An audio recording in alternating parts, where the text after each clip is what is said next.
សន្តិភាពអបគុណនយោបាយឈ្នះឈ្នះដឹងគុណស្ថាបនិកផ្នែកប្រទេសឯងនិងប្រតិបត្តិការនយោបាយឈ្នះឈ្នះដែលនាំមកនៅសន្តិភាពនិងការឯកភាពជាតិពេញលេញ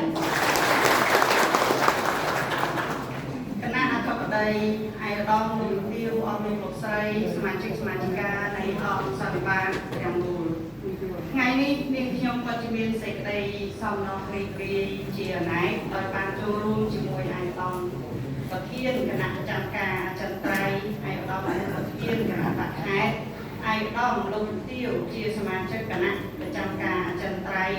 គណៈអចិន្ត្រៃយ៍សមាជិកគណៈកម្មាធិការគណៈបកខេត្តឯកឧត្តមលោកទាវអស់លោកលោកស្រីទាំងអស់ក្នុងអង្គសន្និបាតបូកសរុបសុខភាពការទូទៅនិងលទ្ធផលការងារគណៈបកឆ្នាំ